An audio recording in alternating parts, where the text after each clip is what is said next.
Hi, folks. Roland Martin here. Glad to be with you. Roland Martin Unfiltered, broadcasting live from New York City, coming up on our Friday, December 7th, 2018 edition. The self-professed neo-Nazi found guilty of first-degree murder in the Charlottesville rally car ramming that killed one, wounded dozens. We'll talk about that. Also, Kevin Hart, he is out as host of the Oscars as a result of what has been described as homophobic tweets and jokes made several years ago. We'll talk about the question, did he handle the situation right? And is it fair to scrutinize somebody for comments that they made several years ago and that he said he has already apologized for? Cleo Monago will join us on the show. Republican assault on democracy goes on. Today we focus on Michigan, and we will hear from the head of the Detroit NAACP.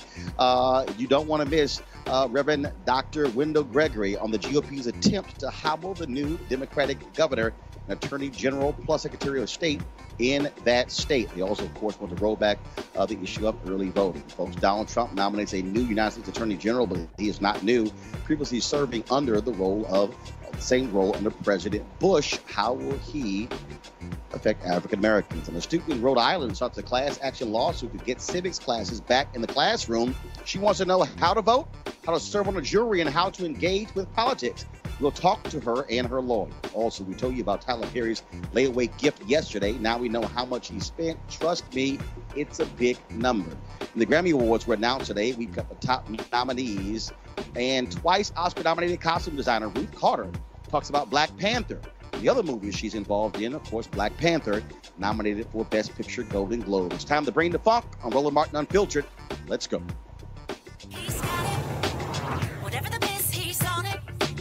Whatever it is, he's got the scoop, the fact, the find. And when it breaks, he's right on time and it's rolling. Best believe he's knowing. Putting it down from sports to news to politics. With entertainment just for kicks, he's rolling. It's on go, y'all. It's Roland Martin, yeah. Rolling with Roland now. He's funky, he's fresh, he's real, the best you know. He's Roland Martin now.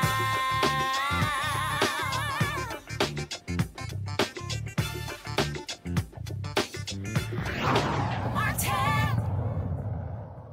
All right, folks, breaking news. James Alex Fields Jr. of Ohio was convicted of first-degree murder for killing a woman at the white supremacist Unite the Right rally in Charlottesville, Virginia, on August of 2017. You might recall 32-year-old Heather Heyer was killed and 35 others were injured, many seriously injured. The jury found that Fields, a self-described neo-Nazi, acted with premeditation when he backed his Dodge Challenger down a narrow downtown street, which was crowded with counter-protesters.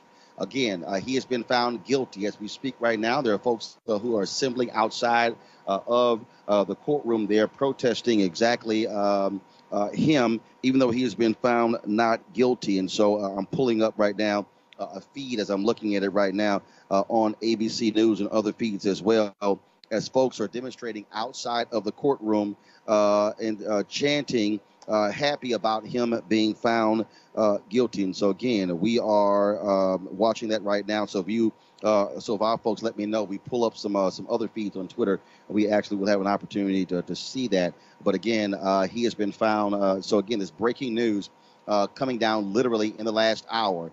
A jury has found that the white supremacist who killed Heather Heyer has been found guilty of killing her. She's 32 years old, and remember, he struck her and 32 others. And jury said that Fields, from Ohio, a self-described Nazi, he is found guilty. James Alex Fields. You also got to remember, of course, that it took the work of others to find many of these individuals because the cops there allowed them to disperse. So James Alex Fields Jr. of Ohio, convicted of first-degree murder for killing Heather Heyer in that attack that took place in Charlottesville, Virginia on last year. All right, now to our other top story. Folks, Kevin Hart, he is out as the host of the Oscars. It was just a couple of days ago that he announced that he was going to fulfill a lifelong dream, and that is host the Oscars. Well, what then happened on Wednesday night, then folks began to look at tweets that he sent out in 2009 and through 2011 with homophobic language. Folks also talked about, again, a joke that he made in his initial stand-up comedy where he talked about his son and if his son was gay and playing with dolls. And so as a result, that took place on Wednesday. Now, Kevin Hart is in Australia. I know for a fact that folks on his team reached out to him late Wednesday night to apprise them of what was going on in terms of what was happening on social media. The following morning, Thursday morning, that's when things really began to blow up. The story began to circulate all across the country, and that's when the Motion Picture Academy then reached out to Hart, asking him to apologize again, or if he didn't, to step down. This is how Kevin Hart responded on Instagram.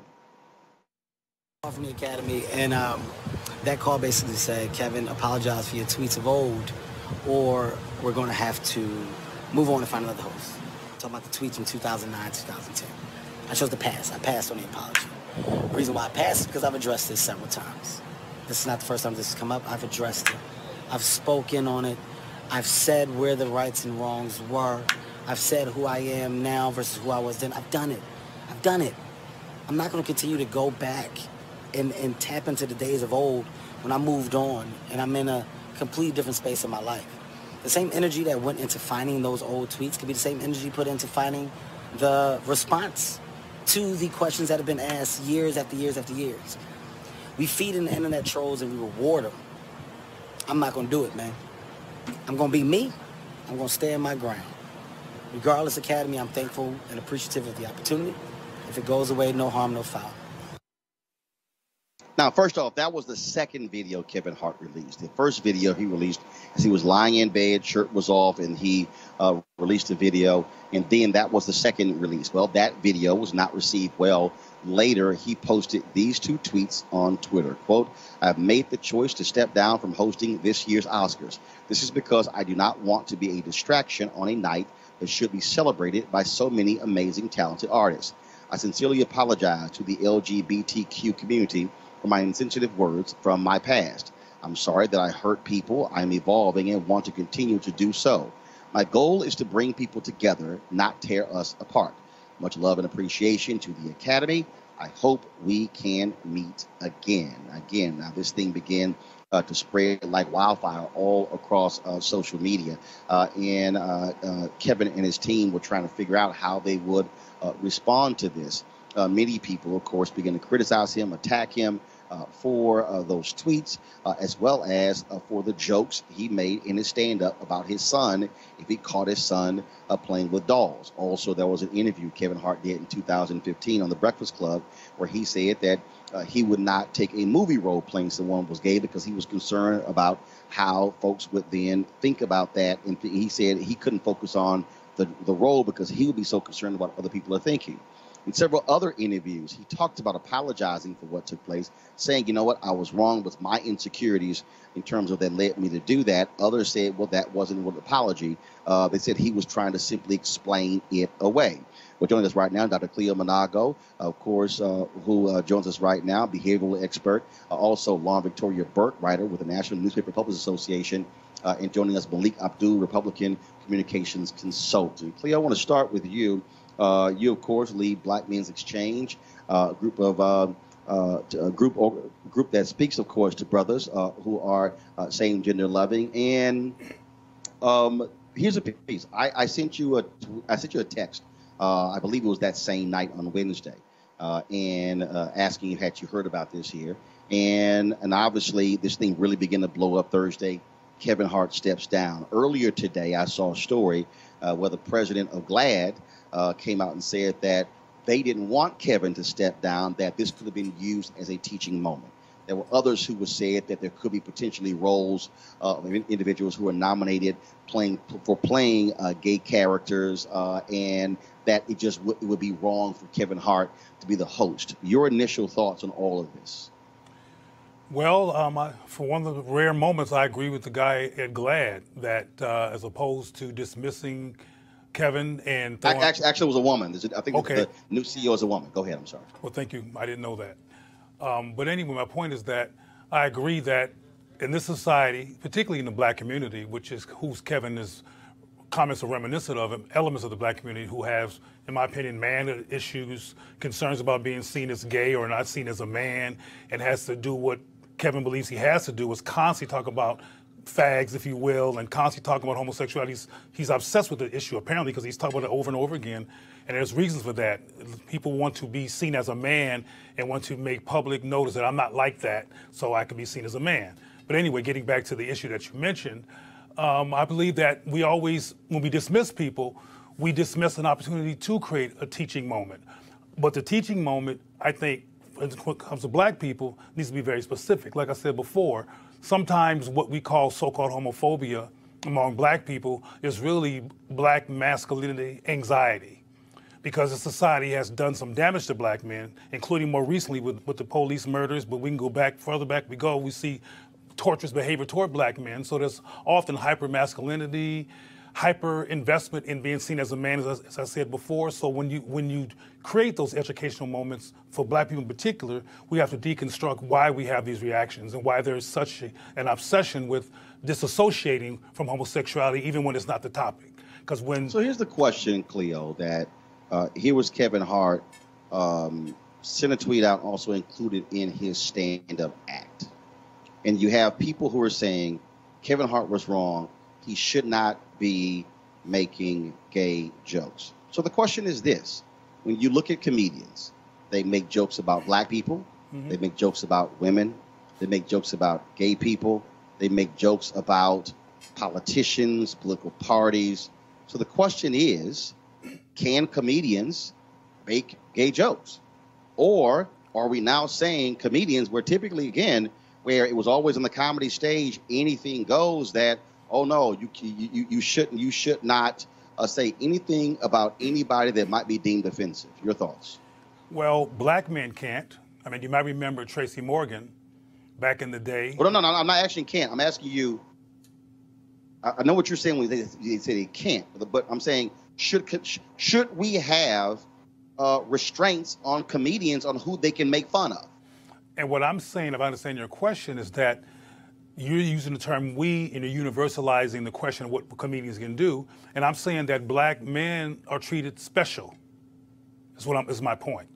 that black men are seen in society as particularly menacing, particularly macho, particularly hypermasculine, and there's a lot of defensiveness in terms of what black men do. And when a black male comedian says something about homosexuality, like Tracy Morgan did, and more recently Kevin Hart, a bigger issue is made about it. Because what's interesting about Kevin Hart is that he's made films. He's a successful film star who made these comments and has made several films since then, but no one brought it to anyone's attention to actually not let him do films. But now this is the Oscars. In fact, Leo, Kevin Hart said, wait a minute, I addressed this years ago. I'd already addressed this. I already talked about it. And he echoed exactly what you said. He was sort of like, why is this, coming up now? Other people have been saying the exact same thing. And again, the same thing happened, I believe, with Nate Parker, where Nate said, wait a minute, I've made all these movies. And so you're telling me, he says, why is it all of a sudden coming up now? Obviously, the Oscars is totally different. There's this huge international stage, and all of a sudden, it's a brighter spotlight. Well, that you mentioned Nate Parker is relevant to this issue with Kevin Hart, because initially, both of them were defensive. Initially, both of them were like, look, I already said something. I've already made amends. And the gay community, which is a white-ran community and takes advantage of its opportunity to attack black men, don't play that. They want you to grovel immediately. And to immediately apologize, no matter how many times you've done it before, this is the Oscars, you got to apologize again. And apparently Kevin didn't understand that, just like Nate didn't back in the day. And he apologized later and talked about that he's hurt people and he's apologized, et cetera. But that was not his initial response. So Victoria Burke. Yeah, I mean, I think that what Cleo says is absolutely right. I mean, African Americans are not given the same level of latitude in these situations as everybody else. So it's a combination of course, the big stage of the Oscars, which is a bigger stage than most, and it's the fact that he's an African American, and it's the fact that it's a constituency that he's criticized that has a great deal of political power. Also the fact, too, that his apologies in the past have not been as fully throated as some that we've seen from other people in other instances. So, yes, he's right. He's correct when he says he did apologize before, but you really have to get out there and understand what the political atmosphere is that you're living in and what the group that is involved in politically is to do this effectively. So even though he's accurate that he has addressed this before, you have to be very emphatic in addressing it when you're dealing with a group that has this level of political power, which they do. So dealing with that reality, it is painful to see it in terms of, yes, we're fans of Kevin Hart, we want to see him do well, we want to see him do the Oscars. It was a dream of his. But at the same time, until he gets out there in a really, really emphatic way and does it, not necessarily to the exact liking of the people who have been critical of them, because frankly, I think there are people out there who will never let it go, no matter what, in every constituency. Also, I actually think, too, whether it's African Americans, gays, or anybody else, this whole teachable moment thing, I think, is slightly ridiculous. You don't leave it to the person saying the thing to teach you anything. If we did that as African Americans, we would never be doing anything. We don't leave it to the people who criticize us, who've been racist against us, to teach us anything. I don't allow, and nobody allows anyone saying anything critical or racist to define who we are as individuals. It's ridiculous. So I did catch the president of GLAAD this morning. I think she was on MSNBC. And I thought, why do you need Kevin Hart to give you a teachable moment? You either know who you are as a person and you respect who you are as a person, and that's it. You don't need Kevin Hart to define that for you one way or the other, whether he's hosting the Oscars or not. So I thought that whole ask was sort of ridiculous. But the Kevin Hart that we saw on the video and the Kevin Hart that we saw on the tweet are two different Kevin Harts. The one on the video is the real person saying, I'm sick of this, I'm tired of it. And that is the real person who understands that, I've said something apologetic and I don't want to repeat it again and again. The other Kevin Hart in the tweet is the guy that took control and said, okay, I'm tired of this, I'm going to withdraw. He really actually took control of the situation and withdrew before they sort of got rid of him, which is really sort of a power move in a way. Well, here's what he said. He said, Malik, that their deal was either you apologize or you're not going to be the host. He said, I'm not going to apologize. And then he said, "It's up to you." He then, of course, so remember, if you play the video back, he essentially says that they gave him the option. He says, I'm not going to apologize, and then y'all do what y'all going to do. Then, of course, he later draws and then still issues an apology. Remember, in 2012, Brett Ratner was supposed to be the director of the producer, the director of the Oscar telecast. He made a gay slur at some industry event. Eddie Murphy was very close to Brett Ratner. Eddie Murphy was supposed to host that year. They forced Brett Ratner out. Eddie Murphy resigned and stepped down and said, I'm not going to be host. He was in a sense standing in solidarity with Brett Ratner. So Malik, I'll ask you your thoughts about all of this, but I'll ask you as well. The question is this. Comedians say all sorts of things. Comedians say things about, again, everybody. If you watch Lisa Lampanelli, she talked about black people, white people, gay people, everybody. The late Don Rickles was known to be Mr. Un-PC. Joan Rivers, too. Say it again? Joan Rivers as well. Yeah, Joan Rivers, of course. Look, if you go back, and if you want to talk about, again, Malik, I'm going to pull you in. You want to talk about that standard. The question is, if Bernie Mac was alive, and when he did his King's comedy routine, where he talked about one of his nieces or one of his nephew, one of these being gay, the question is, would Bernie Mac be criticized and made to apologize? So Malik, just your thoughts on what people are saying that comedians should or should not and can and cannot say. Well, this is the first time I actually heard the comments by Kevin were today. I didn't know about what happened in 2011 and 2009. So when I see the video of him on Instagram saying that I've apologized enough, I say to myself, okay, well, I never heard it, so I don't know. I didn't hear that apology.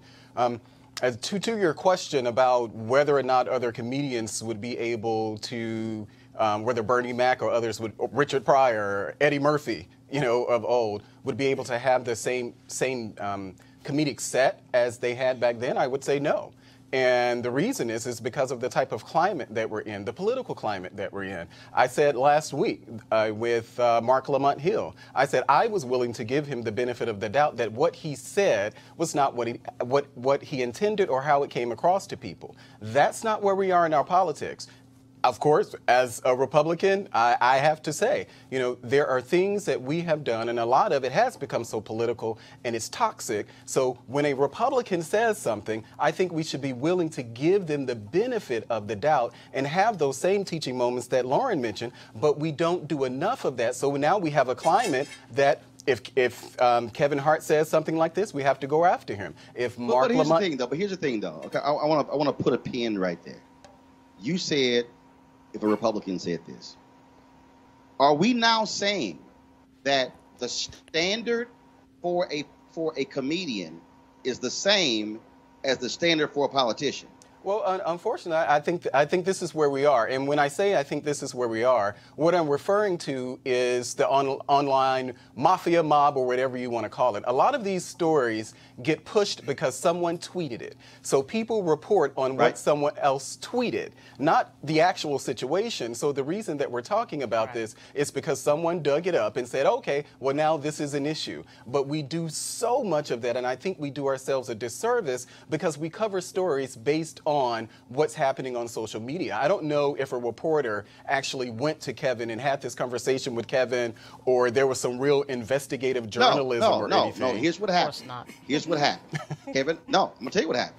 Kevin Hart announced on Tuesday that he was going to be the Oscar host. On Wednesday, tweets began to go out talking about this is what Kevin Hart tweeted in 2009, 2010. Mm-hmm. This is the joke that he made about his son, if his son was gay, in a stand-up act in 2010. The Guardian then writes a story. IndieWire writes a story, and then it's circulating. And it literally was, this thing was moving around 11 p.m. or midnight on Wednesday.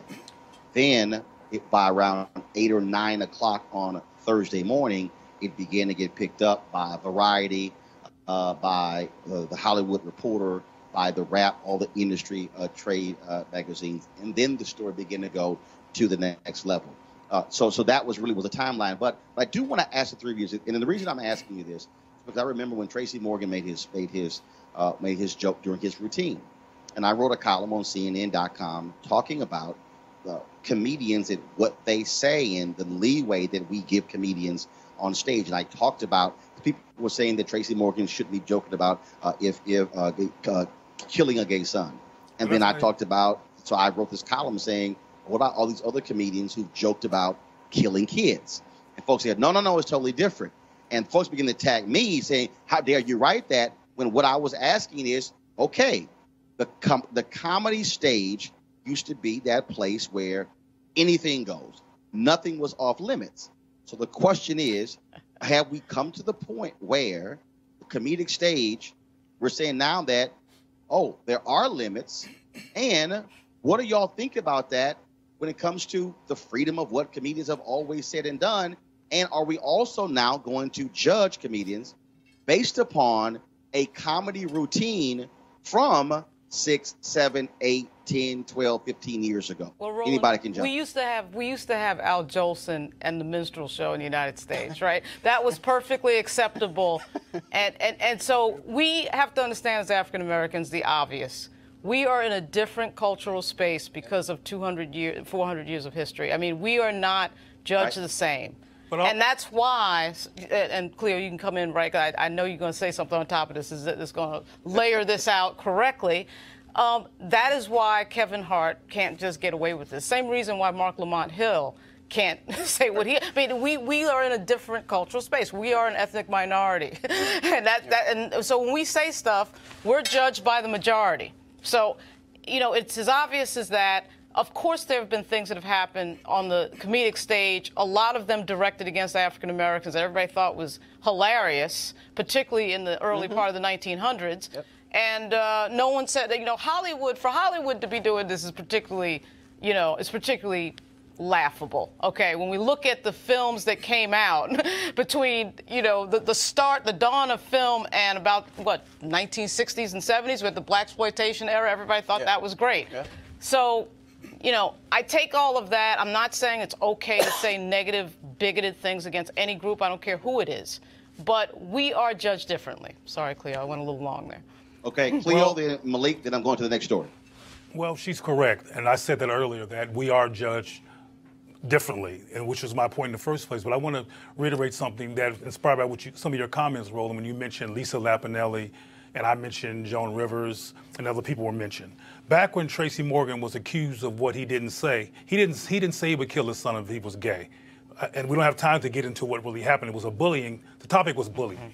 And back at that time, bullying was the thing in the media, and he talked about if his son better not let himself get bullied.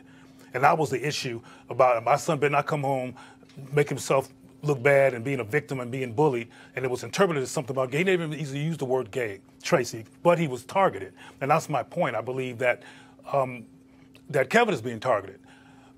Lisa Lampanelli, who was alive and still alive back then during Tracy's time, Joan Rivers, these people say all kinds of horrendous racist and so-called homophobic things, but Tracy was the one who got attacked.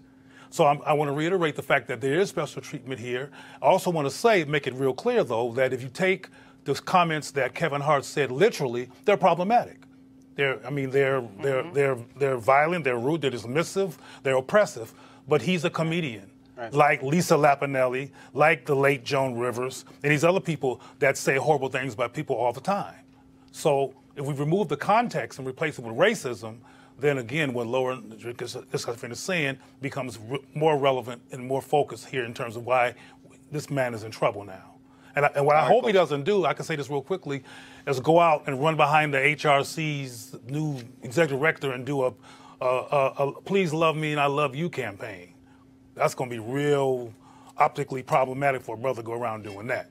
So if he does, so what you're saying, if Kevin Hart goes up there, he should be aligning with black folks who are saying you to love him. No, I didn't say that. I'm just asking. Well, okay. I think that black people need to have a conversation about this issue. Black folks has never had a rational conversation about sexual diversity and sexuality and same-gender loving people as a focus with an intention to actually engage it and learn some things about it. So part of what going on so that's what I'm saying. I mean, I don't care who Kevin hangs with. He don't got to hang out with me. You know, I don't need him to do that. But I do need people to be responsible. All right, folks, let's go to our next story. Let's talk about what's happening in Michigan, where the Republican-controlled legislature has passed laws that ties the hands of the incoming Democratic governor, Secretary of State, and Attorney General. Not only that, they are seeking to overturn proposals passed by voters that would allow persons to register to vote up until the day of the election. And they passed 2 bills that would water down another voter initiative. This one would hike the minimum wage and require employers to provide sick pay. Let me get this straight. So the voters elected Democrats statewide, now Republicans, they want to change it all. Joining us right now is Wendell Anthony. He is the head of the Detroit NAACP. Reverend Anthony, how you doing? I'm doing fine, Roland. Thank you for getting my name right. This is Reverend Wendell Anthony, as you said. Of course I got your name right, okay? Because you the one sent me a text with your statement earlier about what's happening. So don't let me start talking about you wearing your gator. See, why you gonna go ahead and go there? All right. So, but here's what I'm trying to understand.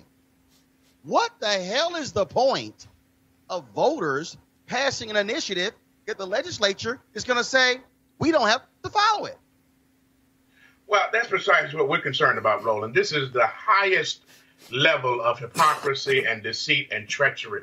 It basically grows out of the fact that somebody didn't get the memo that the Democrats won the election in the state of Michigan, that they are trying to set themselves up to maintain their bases of power. We won the governor's office. We won the Secretary of State's office. We won the Attorney General's office and a number of offices underneath that. In addition to that, we had 2 bills, 2 proposals, Proposal 2 and Proposal 3. One dealt with the redrawing of the congressional lines so that you could not pack, stack, rack congressional districts in your favor, which means that even when you outvote the other folk, they still wind up winning because of the way they have constructed the congressional lines. We won that. We won it overwhelmingly. Everybody in Michigan wanted that to the degree that we need to move away from that. And we also won the greater access to the voting booth. In other words, we won the proposal which promotes the vote, which gives us greater access to the voting booth. You can vote early registration, even up until and including the day of voter registration. We passed those initiatives. Now the Republicans are a sense of anger, are a sense of trying to put themselves up in preparation for 2020, trying to reduce, trying to retract, trying to subtract, to eliminate the voting access and possibilities of people are maintaining their power and come with all these bogus proposals, these bogus bills in their haste to reduce the power and the impact of the incoming administration. It is the greatest heist. It is the greatest theft of political processes since let me get that right, since Jesse James and his brother Frank James were robbing trains in the Missouri territories. It is a theft of the highest order, and we cannot abide that. Well, and again, to look at this, I mean, I understand, first of all, we understand politics. And so what they're trying to do by tying the hands of the new Democrat governor, Attorney General, and Secretary of State. But those voter initiatives were not Democratic voter initiatives. Those were voter initiatives voted on by Democrats, Republicans, and independents. That is the will of the people. All of it is the will of the people. Roland, you're talking like you make sense, like this is based upon pragmatism, that this is based upon reality. You just talked about comedy with Kevin Hart and the situation he's in. Well, unfortunately, this ain't comedy. This is tragedy. This is a result of people plotting and strategizing, not only in Michigan, but in Wisconsin. They're doing the same thing.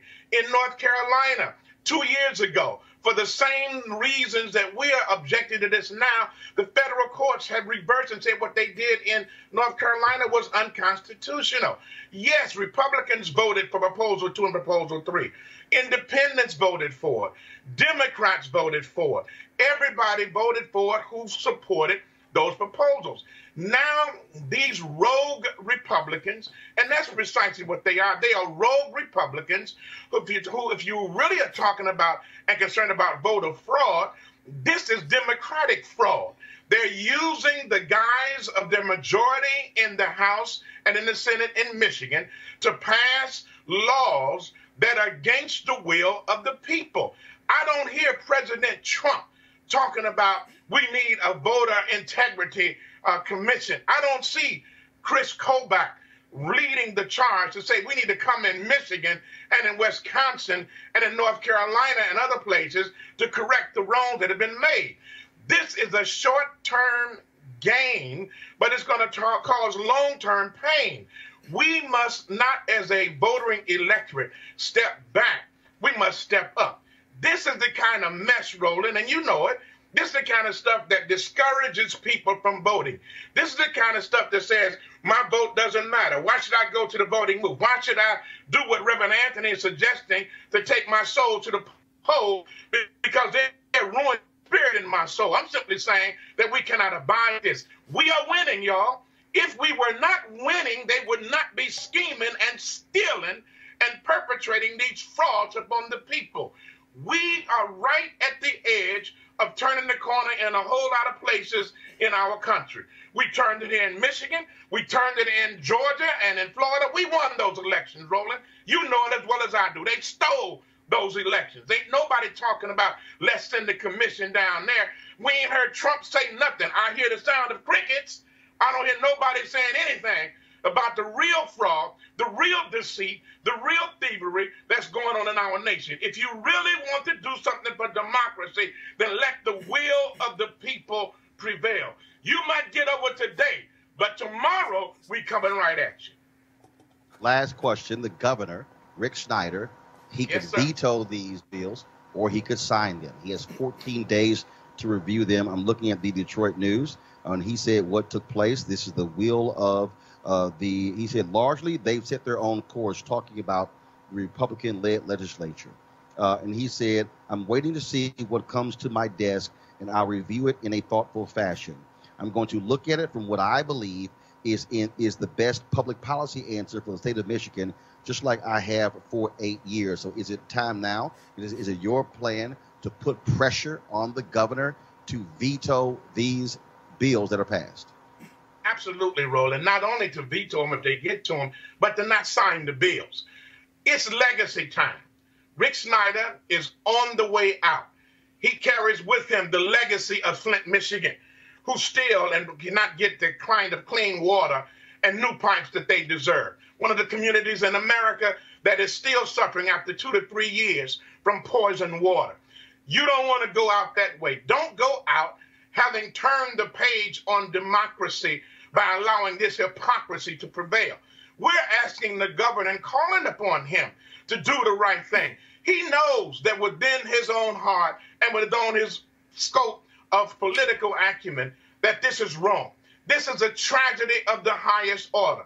You remember, Roland, that when Nancy Reagan, First Lady under Ronald Reagan, was serving, she waged a campaign.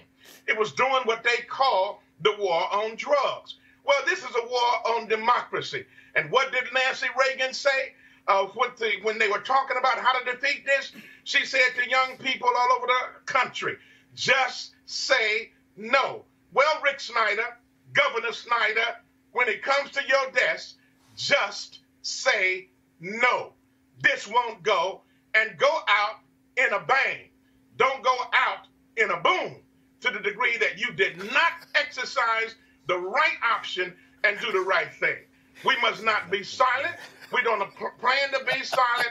We must keep the pressure on. Dr. King said it well. The time is always right to do what is right. Now's the time to do the right thing and vote no, and don't sign these deceitful, treacherous, fraudulent bills under the guise of expanding democracy when you're really lifting up hypocrisy. Reverend Wendell Anthony, of course, President, Detroit NAACP. I really, really need you, Reverend, to come out of your shell. Roland, I'm going to do the best I can. You know, I'm such a shy guy, and I force myself. But whenever I see you, I just get so inspired that I can't help myself. I appreciate it, Reverend Anthony. Thanks a bunch. All right, Doc. Take care. All right, thanks a lot. All right, folks, let's go to the issue of the criminal justice reform bill that is in the United States Senate. Looks like Mitch McConnell, majority leader, is doing everything he can to kill this. Of course, it was passed in the House. If the Senate passes it, Trump has said he will sign it. Earlier today, South Carolina Senator Lindsey Graham tweeted this morning. Just talked with President Donald Trump. He strongly believes criminal justice reform bill must pass now. He also indicated he supports putting criminal justice reform bill on year-end spending bill, which must include more wall funding. So now criminal justice reform is being held hostage to the wall. Here's the thing, though, folks, that we have to actually deal with when you talk about this particular bill that we have to address, and that is the votes are there. You have Senator Tom Cotton, who has replaced Jeff Sessions as the biggest person who wants more people to be in prison. You have Republicans who want to pass this. Senator Mike Lee has gotten into Twitter fights with Senator Tom Cotton on this very issue. Then you have this Sheriff's Association that Tom Cotton has gotten them to oppose the bill, but you've got other police organizations that support the First Step Act. Lauren, I want to go to you. Here's what you have here. I think you have Senator Mitch McConnell, who does not like this bill, who wants to kill this bill. And what Mitch McConnell is doing, he could easily call, he says there's no time on our calendar. How long does it take to actually call a bill up? He, I think, is desperately trying to run the clock out so it doesn't get voted on, knowing full well when the Democrats come back controlling the House, they're going to pass a completely different bill. Yeah, the thing that's so odd to figure out about some Republicans, because it's not the majority in this case, not even close, is, you know, you have to ask, why is Mitch McConnell here? You know, why is he in public life? I mean, I can't figure that out because there is no there. He doesn't stand for anything except sort of cutting taxes for rich people, and then that's about it. And I guess following what Donald Trump does. But unfortunately, and I think, you know, Paul Ryan was right about this a few years ago when he said it. I mean, the Republican Party at some point does have to be the party of ideas and doing something, and not just criticizing Barack Obama and coming up with, you know, negative things to say about Hillary Clinton. And unfortunately, their leadership has sort of lost that. And I think certainly in the case of Mitch McConnell, that's happened. But if you notice, and this is what's so odd about this particular situation, the president, Chuck Grassley, Mike Lee, a lot of other Republicans, I would say the majority of Republicans in the Senate, want to vote for something. They want at least for there to be a vote, you know. And now, you know, in a complete perversion of our democracy, it's like it's so difficult now to get a vote to the floor on anything. And unfortunately, this problem has been bipartisan. We did see this with Harry Reid, same thing. Everybody's afraid to take a vote because everybody's afraid it's going to come up. And this is connected to the power of our technology and communications completely changing the last 20 years. Everybody is afraid to take a vote, be on the record for something, and then have it come up in an election. So everything is just driving that. And I guess that's what McConnell's doing. He never articulates exactly what he's doing, so I'm guessing here. But this is a strange situation because you do have a Republican president, a Republican Senate, Republican House. The bill is passed the House bipartisan fashion, and you still can't get a vote in the majority Republican Senate. I mean, like, how does that make sense? Wow. On justice reform that was crafted primarily by Republicans. Yeah. Malik, when Mitch McConnell got Donald Trump to push this bill to after the election, I said that was the death knell. Supporters of this bill called me, no Roland, no trust me, Trump supports this. He's going to get full force behind it. I said, don't do it. If you do play that game with Mitch McConnell, you are going to get screwed. And that's exactly what has happened. The election was November 6th. Yeah. Today is what? December 7th? Yeah. Yeah. You know, this is another one of those issues where Republicans make it hard for them. You know, I agree with Lauren. This is, you know, not all Republicans take the same position as McConnell here. I don't know what happened with the bill after it passed the House, because if we remember, there were only 2 Republicans who voted against it out of the House. So I don't know what happened between the House's version and the Senate versions, but I'm certain. No, here's what happened. What happened was very simple. Tom Cotton felt, and there were too many loopholes. They made up some BS. Right. They got this one sheriff's organization to oppose it, and they're saying CC. But here you got one sheriff's organization opposing it, but you've got numerous law enforcement groups supporting it. Yeah, and that's the thing, you know, is Tom Cotton, and it happens in our politics, unfortunately, a lot. You know, there were a lot of things I believe Senator Cotton miscommunicated or misunderstood about the actual bill. A lot of things that he said, you know, would not happen. And so what that has done is created an environment in the Republican Party that, oh, well, it must be something there. If Tom Cotton said it, it must be something there. But I'm just going to speak as a black Republican sitting here on the show. These are instances where you guys make it hard for us to go out and push Republican policies, bring more people into the party. You're going to have a win on something. And if the president, if the president is behind this, you know, I just don't, to me, there is no excuse for what's happening now. Cleo, you probably have 40 plus Democrats who would vote for this. You've got, no doubt in my mind, at least 30 Republicans who will vote for this. The votes are there. I don't know what the hell Mitch McConnell is sort of like he wants there to be a majority of the votes on the Republican side. The votes are there. He wants to hold this up and then probably, well, there you go, let's blame the Democrats. Well, I must admit to all y'all, I don't know all the details about this that you're all talking about.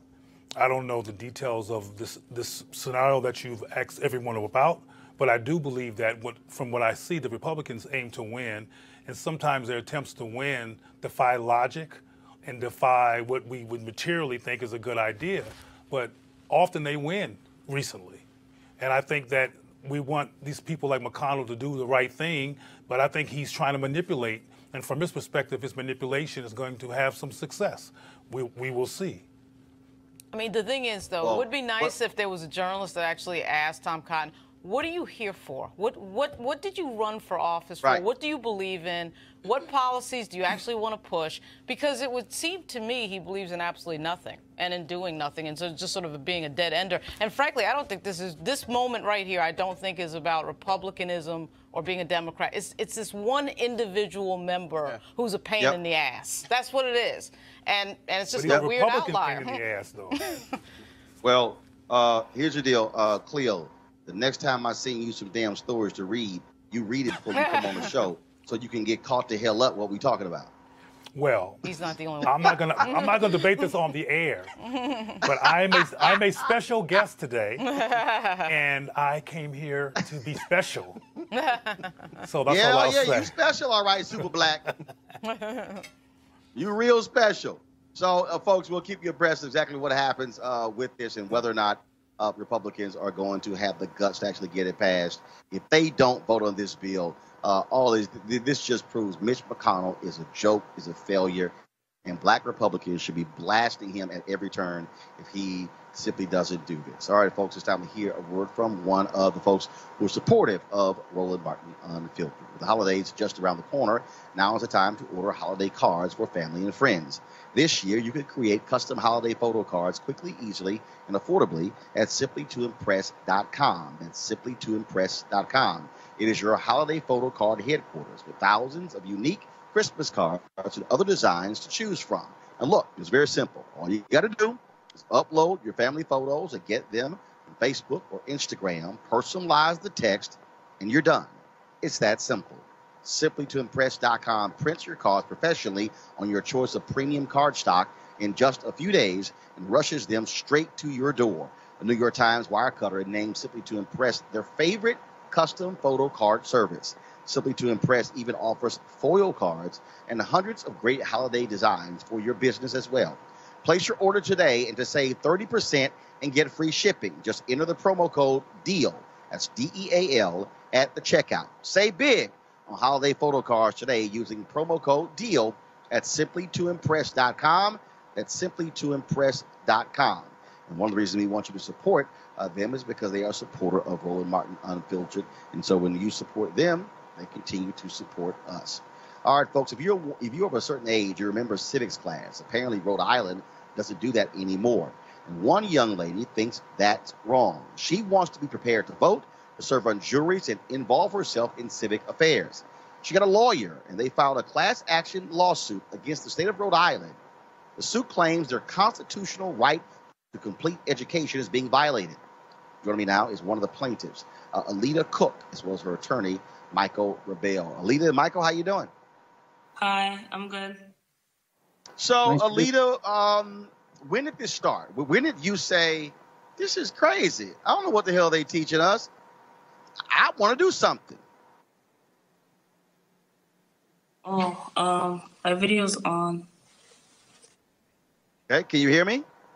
Yeah. Okay, Alita, can you hear me? Yes, I can. All right. So when did you, like, when was it where you said, this makes no sense to me? I don't know anything about civics in America. I guess it all started when my friend introduced me up to the case, and I thought about it, and I was like, man, I really didn't really know civics. So I talked with the lawyers that were on the case, and, you know, we talked it over, and I thought about it a little bit more, and I was like, I really have to get on this case. Now, Alita, when did you finish school? I'm currently a senior at Providence Career Technical Academy, actually. Okay, so that's a high school? Yes, it's a high school. And so you're at that high school, and as you think back, when you were in elementary school, middle school, and your other years of high school, what were you taught? Was there anything about government and politics? Well, when I took a history class in sophomore year, we learned about current events and, you know, the election and what's going on in other parts of the world. Not really too much on how, like, government works and, you know, on how to pay taxes and economy stuff. So I guess, like, I got a little bit of, like, about the war and, like, you know, stuff like that, but not really about how the government runs, different forms of government and stuff like that. But yeah. Mike, I want to go to you with this lawsuit, filing a class action lawsuit. How many folks have you heard from who want to be involved in this? Well, we've had meetings all over the state of Rhode Island, and I'd say we've heard from hundreds of people who are really concerned about this. And part of the history and part of the reason we went to Rhode Island is they've tried twice to bring cases in the state Supreme Court complaining about the education system there, huge inequities, especially in schools with high minority and ELL populations. And the legislature's been totally unresponsive. The state Supreme Court was unresponsive. So that's why we started thinking about a federal case. And I've also been looking at this issue from a national perspective. And Rhode Island seemed a good place to bring a test. And then when we went there, people like Alita and many of her colleagues were very receptive. They were saying that, you know, she just put it, they take American history. There's no required civics course in Rhode Island, by the way. And they learn about the wars. And one of the other students says, I know what manifest destiny is from the 19th century. It's got no relationship to my life. They didn't tell me anything about local government, that we could make a difference. You know, we could vote on things that would really matter. We almost gave them a civics lesson in talking about this case.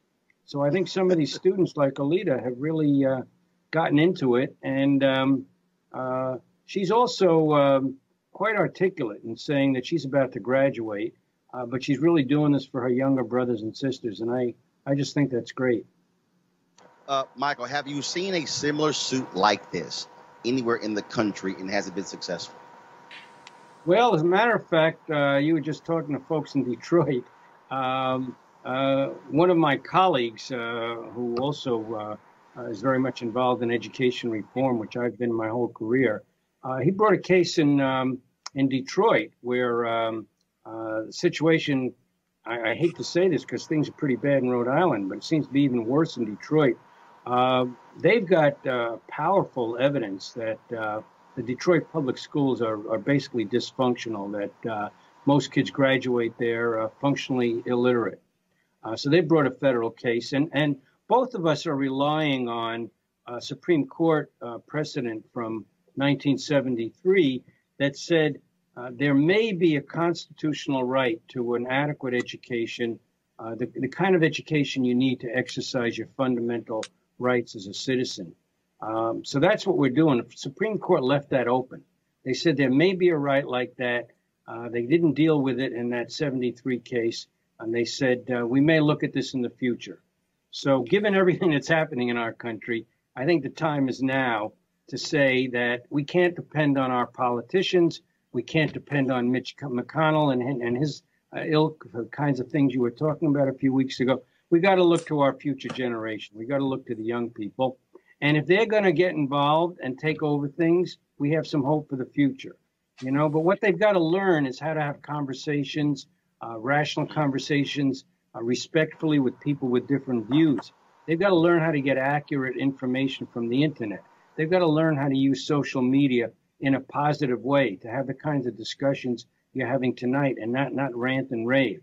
But those kinds of things are not what they emphasize in the schools. Right. So we're looking for a robust definition of the skills you need for citizenship.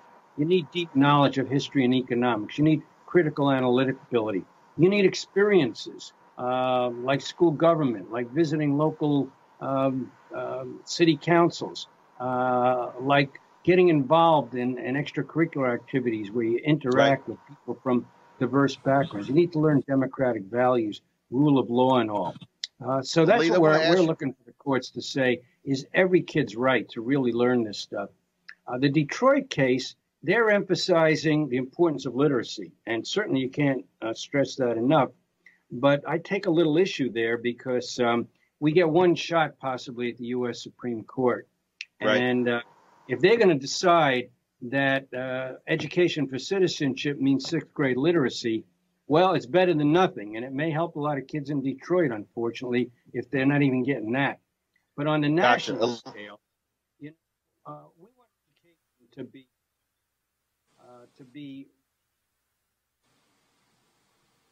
especially as you will in the high poverty, low income areas where kids like Alita are not getting a fair shake. Give them the kind of we're talking about.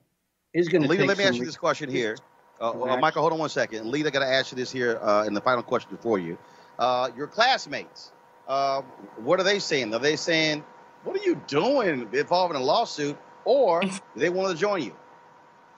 Well, my classmates, my people in my school are really supportive about me doing this case. They think like, they heard me talk about marches and protests and activism work before, but I guess seeing me like in the New York Times and actually like seeing me on, you know, like through social media and hearing like about this case, they've been really supportive and like really got my back on this one, like saying like, you know, this case can really, you know, pass. Like I can really win this case. So I've been getting a lot of positive and feedback from this, and I'm extremely grateful for all the like people who have my back on this, my friends and family, and just like people who have reached out to me on this case. You know, even though I didn't think I will, you know, become quote unquote famous for this, but I'm just extremely humbled and, you know, blessed to get opportunity to speak my mind on this case. Well, we certainly appreciate you. We certainly appreciate you doing it. Michael, we thank you for being involved in this case as well. We'll be following it to its conclusion. But Lita and Michael, thank you so very much for joining us. Roland Martin Unfiltered. Thank you for having me. All right, folks. Yesterday, we told you about Tyler Perry's gift to folks in Atlanta with merchandise on layaway. Today, we found out the size of the gift. It totaled $434,000. Man, Madea hooked up y'all Christmas. And so way to go to the folks who had layaway at 2 Walmarts there in Atlanta. Folks, the Grammy Awards came out today. The nominations include some great musicians. And so leading is Kendrick Lamar with a total of 8 nominations, including Best Rap Performance, Best Rap Song, and Record of the Year. Right behind Kendrick is Drake with 7 nominations, including Record of the Year and Album of the Year. Next up, of course, is producer Boy Wonder with 6 nominations, including Producer of the Year and Record of the Year. Cardi B, 5 nominations, including Record of the Year and Album of the Year. Also with 5 nominations is Childish Gambino, including Record of the Year and Best R&B Song. Also Her, including Best New Artist and Best R&B Song. SZA rolling in with 4 nominations, including Best Rap Song Performance and Record of the Year. Toni Braxton has 3 nominations, including Best R&B Song and Best R&B Album. Tied with Toni are the Carters with 3 nominations, including Best Urban Contemporary Album and Best R&B Performance. My girl Layla Hathaway has 3 nominations, including Best R&B Album and Best R&B Performance. And so congratulations to all of them. And also so many other people actually got nominated as well. And I'm going to, so I got a text earlier, gospel artist Brian Courtney Wilson also picked up, I believe, I'm looking for his text, 2 Grammy nominations as well for Best Album and Song Performance as well. And so if you go to the Grammy website, you can check that out. All right, folks. Ruth Carter, she's being nominated for 2 Academy Awards for costume design and is likely to get a 3rd nod this year for Black Panther. And so we recently caught up with her at this year's Essence Festival in New Orleans. Before I roll that, I want to thank Cleo, Lauren, as well as Malik for being on our panel today. And so I'm going to go ahead. So we're going to play the Ruth Carter interview. Then I got to run out. I'm in New York City because, of course, my girl Kerry Washington is in the Broadway play American Boy. She's been American Son. I'm sorry. She's been hitting me up for the last 3 months, saying, "Look, I got to come to New York to check this thing out." My understanding, she gives a major performance in this. It's also directed by Kenny Leon, and so I'm actually headed there. And so the play starts in 51 minutes, so I've got to run out and go to that. And so we appreciate all of you for watching us. And so here's our conversation with the great Ruth Carter. Folks, we're here at Essence Festival 2018 with Ruth Carter, of course, and everybody keeps saying Ruth Carter, Black Panther, but she's done a hell of a lot more movies than that. How many movies have you done in terms of costume? Oh, I don't think I've counted lately, but I think it's over 35. Right. So, I mean, and I say that because you're not new to this. You know, people all of a sudden like, oh, my God, because of Black Panther. No, you've been in this game. Yeah, I've been in this game for sure. Of 35 years, Malcolm X, two nominations, Amistad, Tina Turner, What's Love Got to Do with It? I've been doing this a long. I love what I do, so it doesn't feel like work. And then I looked up one day, and it was 35 years later. So what can I tell you? Are you amazed, though, how many people, again, because of the success of Black Panther, not only are they interested in the various African fashion elements, but also they now realize there's another aspect of Hollywood filmmaking that's not just a director or the folks who are in front of the camera. Yeah, it's really nice that the costume in Black Panther kind of brought costume design to light. And I have been designing for superheroes for a long time. Malcolm X was a superhero. Tina Turner was a superhero.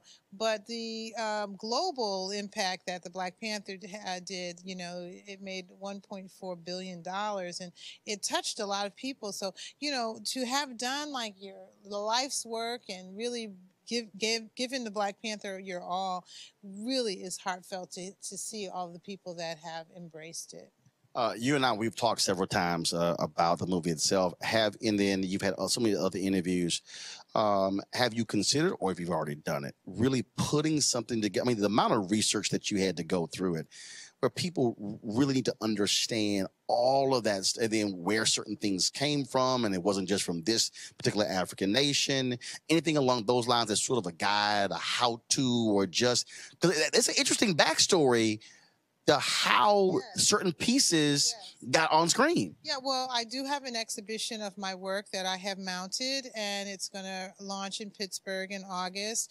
And what that is, it's actually a walk through history. It's a walk through film history. It's a walk through my design process. And actually, you know, the Black Panther kind of seals the circle. You know, we start with roots and Amistad, and we have the American experience. But actually, the Black Panther gives us like a backstory that goes beyond slavery. So it's a really exciting exhibition that I'm putting together, and I think that's the start of what you're talking about. You know, what is it that you do, and how do I do it? I know those questions are out there, so I'm just going to step my way through it. I'm still a costume designer, so that's like a whole nother, you know, ball of wax there. Yeah, but the reality is, even though costume design, you also have to be a major historian and researcher to do what you do as well.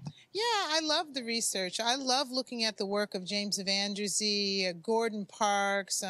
You know, I have an extensive library at home. You know, now with the internet, I do a lot of research online. It's just kind of like another part of the passion. You have to have a passion for people and understand the psychology of what they wore in order to actually dress a character. We're character builders. We're storytellers as opposed to fashion designers. And just so y'all know, trust me, I went to communications high school where we were taught, matter of fact, anytime we watched a movie, we had to watch the movie to the end of the credits. Oh. Our instructor said, no, you need to know who also made the film. And so, and I was in high school. So even what happens now, I might see a film and I might go, oh, Terry Shropshire was the editor. Oh, Ruth was doing our costume design because we've had to do it. And so it forces you to realize that there's more to it than just, again, the typical folks we know about. And listen, I sat in the movie theater before I became a costume designer. When I heard about this profession and I read the credits, there were so many people in the credits. I said to myself, there is a place for me in the entertainment industry. True story. So I got to say this as well. So when you talk about now because of the success of this movie, so this actually happened. So I'm watching the movie and I see this outfit. It probably was on the screen for like 10 seconds. And I was like, Ruth, I need to see that actual outfit. All I said was just the back. It was just the back, and it was on for that long. Yeah. But I said, okay, that's fire. Yeah, and then I sent you a text of a picture of it, yep. And you were like, that's the one. So, yeah, that was the special time when T'Challa was taking the throne. And, you know, kente is worn primarily for special occasions. So we lined his full-length vest with kente. Oh, it's gorgeous. And of course, the brother who actually designed it, you sent me his information, so we're chatting. So y'all gonna see that. Yes. You're gonna see me wearing it. Yes, he made it. I designed it. See, there we go. Cool. All right, that's fine. I give credit. Yeah, no, Carl in Atlanta. Yeah, he's your go-to guy. All right, then. It was always good to see you. And what's the next movie? What are you working on? I'm doing Dolomite, the Rudy Ray Moore story with Eddie Murphy, 1970s. Lots of polyester. Yes, it's wonderful. It looks so good. All right, Ruth, always good to see you. Thank you. I appreciate it. Thanks so much.